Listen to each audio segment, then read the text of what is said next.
Hello, welcome to Switched On, Paul speaking, and today we've got a special look at a game that's coming out next week on the Nintendo Switch, and that is Langrisser, specifically Langrisser I and II.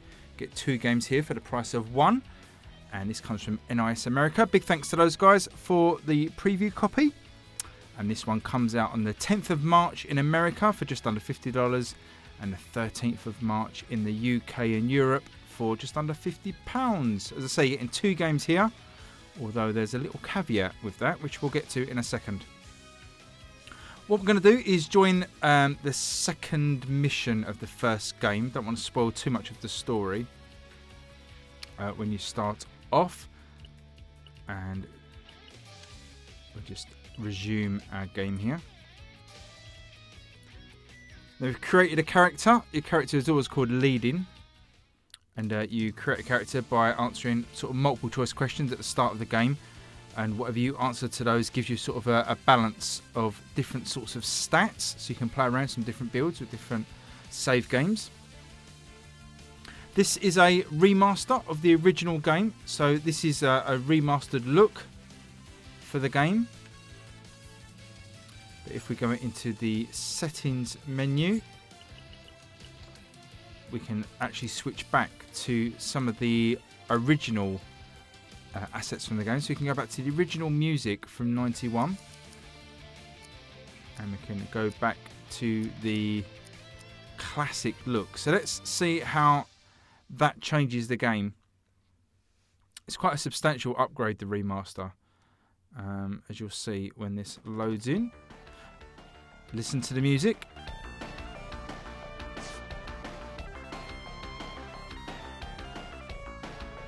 A lot more sort of synth based, and you get this sort of weird juxtaposition. Really, you've got sort of the old school Mega Drive pixel art graphics, and then you've got this like HD UI, so that all the text is nice and sharp, and you've got these like HD characters. So they haven't really gone all in on the retro feel. They've kept some of the modern flourishes, which I don't know. I think if you're going to do retro, you might as well go all in and have the game completely retro. Or even if this was an option, if these sort of HD characters were an option. I don't know, maybe they did have the retro graphics and it just looked so bad that they couldn't keep it in. But there you go, that's the option. You can play around with these. We'll just switch back to the modern version of the music. And with the art style, you can have all of the art classic. You can just have the map looking classic, or the characters only, or we can have the full remastered version. We'll just go back to the default settings and I'll show you some of the gameplay. Now this is a strategy turn-based RPG, a lot like the original Fire Emblem games. I mean, the most current Fire Emblem game keeps the sort of core mechanics, but if you're used to the older Fire Emblem games, on maybe way back on the SNES, but certainly the Nintendo DS versions of Fire Emblem, you'll be quite familiar here. This mission, so it's the second mission. The first mission's a really easy sort of escape a location mission, which isn't particularly exciting, but this one is. We've got a travel to this town, so up this road here, and then there's a entrance to a small town up here. If you right click on the right stick, you can get a wider version of the map for strategy reasons. You can see little pockets of enemies that are lined up against us. And here's the good guys in blue down at the bottom, although we are being flanked by enemies from the rear. Now, our mission here is we've stumbled across this girl in the forest called Chris. And she's on her way to the town as well. And we've sort of crossed paths, and she's not really capable of fending off all of these bandits and barbarians. So we've offered to escort her to the town. And we need to stay close. The mission here, we can bring up the mission conditions. So we'll win if all the enemies are defeated, or if we can get Chris to the city gates. And we will lose if Ledin, who is our character, is defeated, or Chris is defeated. So, as I say, this is turn-based strategy. You basically click on one of your units. If it's a grunt unit, which we've got here, a soldier, we can only move or stay where we are. So we can move to anywhere in this blue area. So I think for now we'll move a few units up to where Chris's party is, just to sort of give her some protection. This is our character, Ledin, and he's got a few more options. He can issue a command, so you can kind of set the AI sort of strategy if you want them to carry that out automatically. You can bring up more details here about Ledin and his stats. We've got magic that you can garner in game as we go on, and we'll sort of cast some of that magic now, which will sharpen some of our other units and give them more attack. We level up in the process, and you can see our stats going up. Also acquired 5 command points there. I'll show you what that does in a second.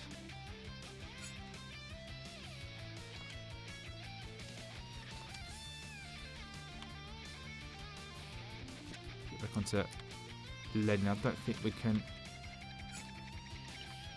get to his section yet. We'll come back to that maybe.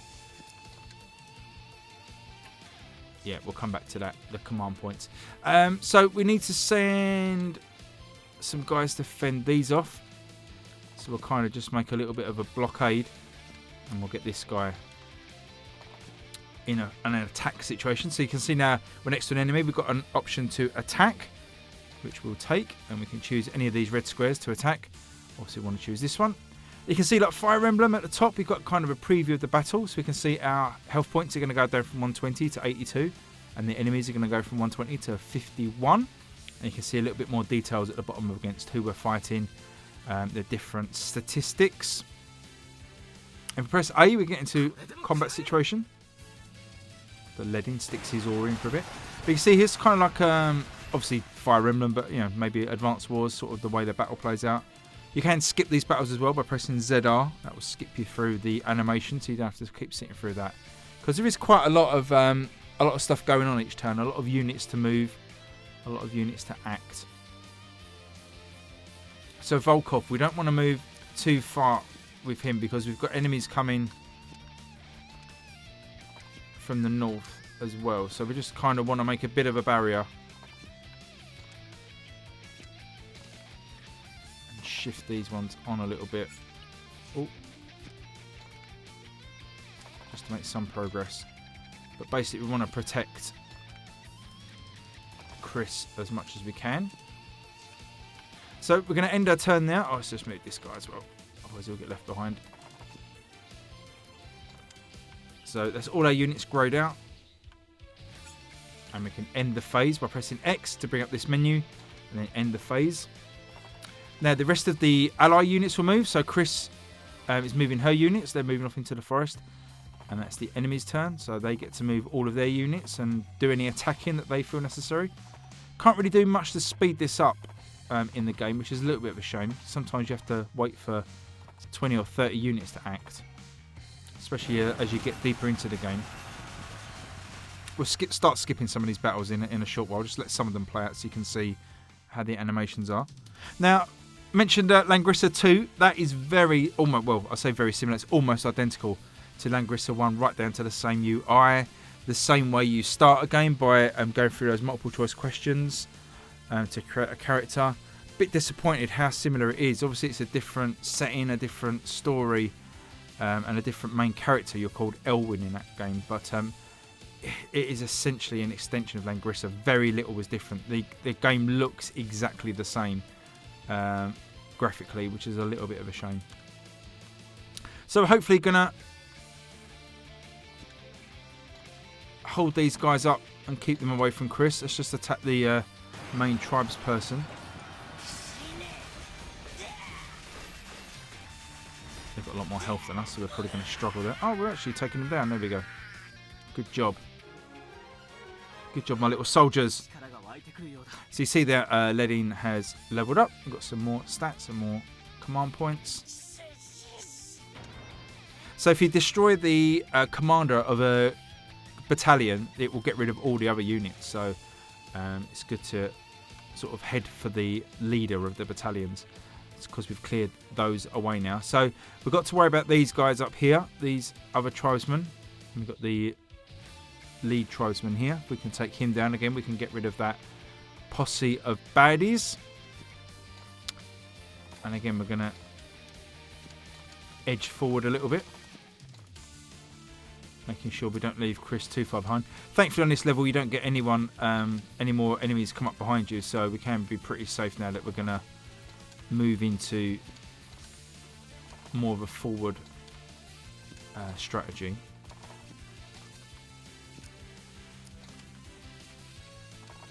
So again, kind of making a bit of a wall out. Chris can hopefully move in behind. Can't really do much to command her. Can't move her units at all. We can move ours, so we'll just move them as far forward as we can, keeping close to Chris. Let's have a look. Go back to Ledin actually here. We can see we've done the magic. If we go to details, can we still not see? Oh, we still can't see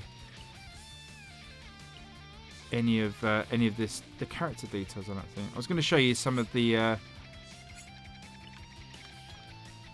options that you have on your characters. I can find. No, it just locates them. Okay, we'll do that after. We'll just get this battle out of the way. And I'll show you that in a second. So that's all of our units that can move. End that phase. And Chris's units will move. So here comes the Shika Tribesman.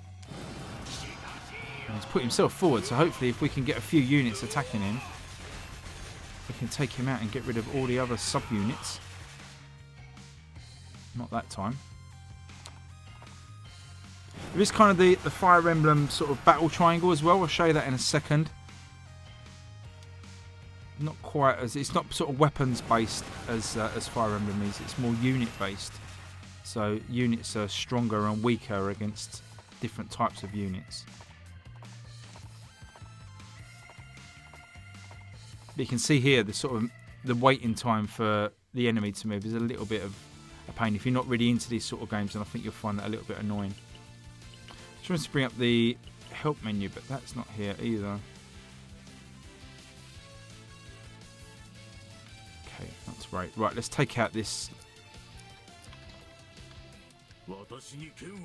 Shika leader.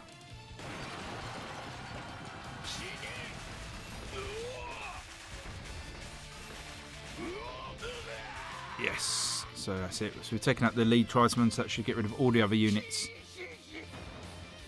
and give us a free passage to move onward. Now the different terrains you can see there at the top tells you what terrain your cursor's over, so you can see different abilities there. So you can see on the bridge that if we move our characters to the bridge, we get plus 10% in our attacks, minus 10% in our defense. You can actually get right up here and get straight into the face of the barbarian unit. You can see there the background changes because we're fighting on the bridge. We took quite a hammering there. That wasn't the smartest thing to do. We've got if you see a little shiny thing over here, we'll head that unit over that way. That means there's a hidden item, usually money or a weapon we can pick up.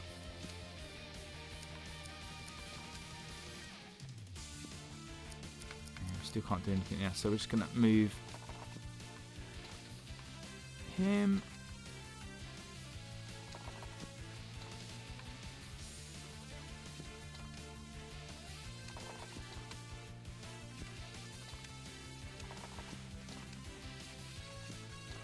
And the last one is lagging behind a bit, like me doing the cross country. Right, so that's us done. End phase. Chris to move. Now here we can see some backup here.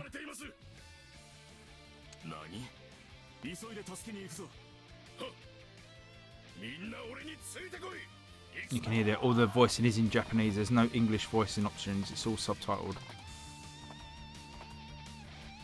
Listen to that music. I just love it. It sounds like Van Halen or something. Awesome music.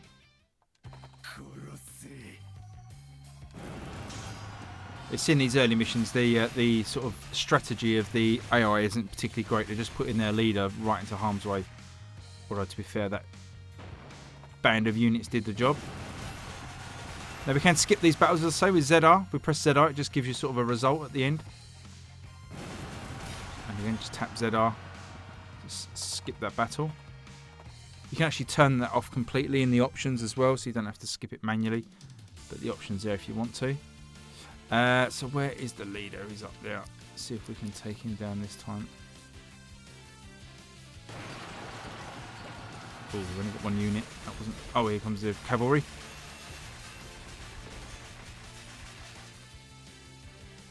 Yeah, that wasn't particularly great, was it? Just trying to find that battle triangle again. Okay, so let's attack again.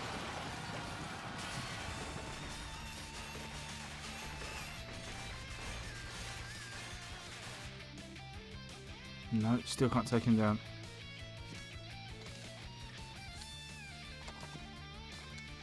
Ooh, a commander can sneak in from the side. This should do the business.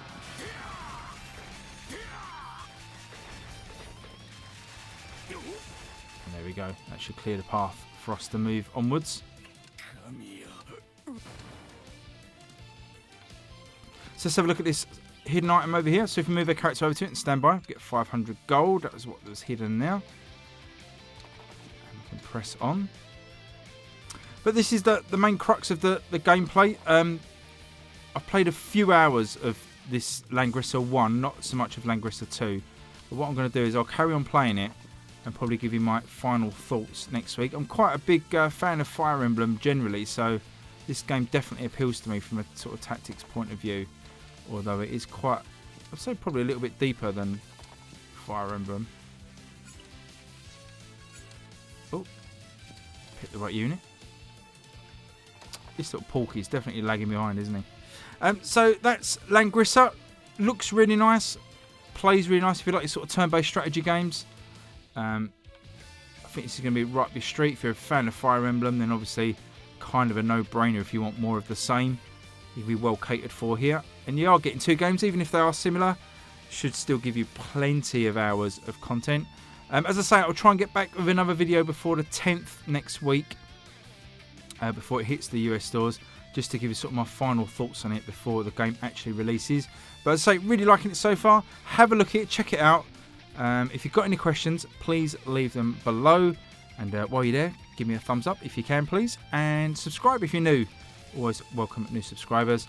But until next time, I will see you guys again soon.